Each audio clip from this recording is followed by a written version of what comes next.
Hello and welcome to episode number 3 on our series on emotional well-being. We've already spoken about recognizing our emotion and acknowledging them. Today we're going to be talking about feeling the emotions fully. Now when we acknowledge and feel and embrace our emotions completely, we are honoring ourselves and accepting ourselves for who we are and what we feel. We are truly being compassionate to ourselves. So how are we going to explore this? So let's explore this through another story today. And today I'm going to be taking you into the world of Winnie the Pooh and Piglet, two of my favorite characters. So Winnie and Piglet, the best friends that they are, walking down the street hand in hand, when suddenly Winnie just sighed. So Piglet asked Winnie, "Hey Winnie, what's wrong?" And Winnie says, Piglet, I saw that scary movie yesterday and I am scared. So Winnie said, "It's okay, you saw the scary movie, you're scared. Come on, what's the big deal?" So Winnie says that, "Look, it's not that I'm just scared. I'm like very scared. I'm scared the whole day and I can't sleep. I'm so scared."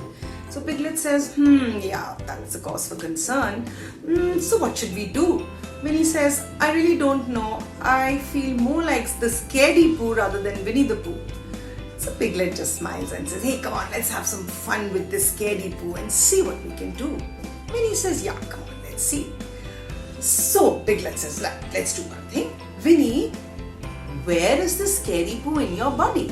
So Winnie says, "Yeah, it's somewhere here around my chest."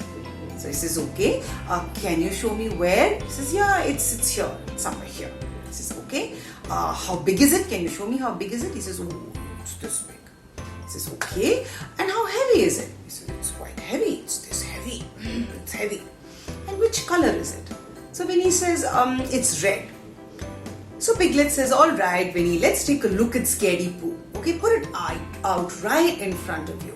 So Winnie takes Scaredy Pooh and puts it right out in front of him. It is big and heavy and red, and he looks at it. So Piglet tells him that, "Okay, Winnie, as you're looking at Scaredy Pooh, can you just tell me what it's making you feel?" So Winnie says, "Oh, it's making me feel scared." So Piglet says, "Okay, how would you like to feel instead?" He says, "Oh, I want to feel strong and brave and courageous. I don't want to feel scared."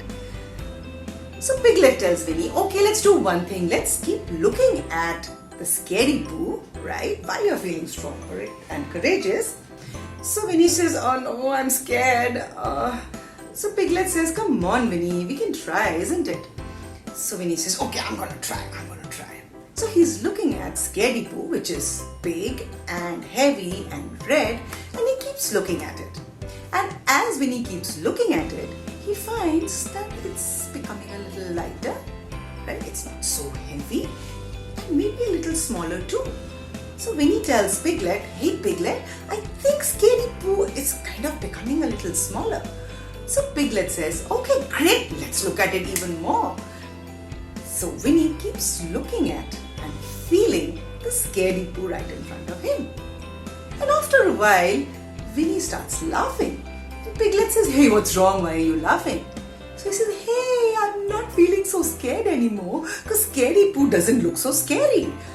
Okay, it's become smaller, it's become lighter, and it's not so red." So Piglet and Winnie Pooh just give each other a high five and they say, "Hey, that was fun." And they both start walking. As they keep walking, Winnie tells Piglet, "Piglet, thank you. No wonder you are my best friend. And now the Scaredy Pooh is looking so small that I think I'm going to have a wonderful sleep tonight." And they both laugh and giggle and they hold hands and they walk. So this was my story for today. Now I'm sure that you would have noticed that how Winnie looked at his fear, felt his fear and stayed with his fear. And as he looked and felt and stayed with his emotion, the emotion diluted, dissolved, and he was able to handle it much better than he was doing before. The fear in him had overtaken him completely such that he was unable to sleep. And now, as he stayed with the fear, it just became smaller and became so much easier to handle.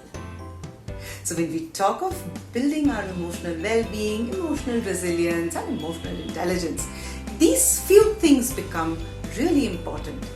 Do we recognize what we are feeling? Do we acknowledge what we are feeling? Are we really fully feeling what we are feeling?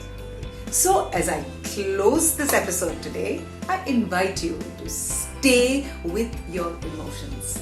See them, feel them, and stay with them, stay with them, and stay with them. You will find that as you stay with the emotion and you acknowledge the emotion, you will be able to handle it so much better. So have fun with your emotions while I will catch you in episode 4 of this series.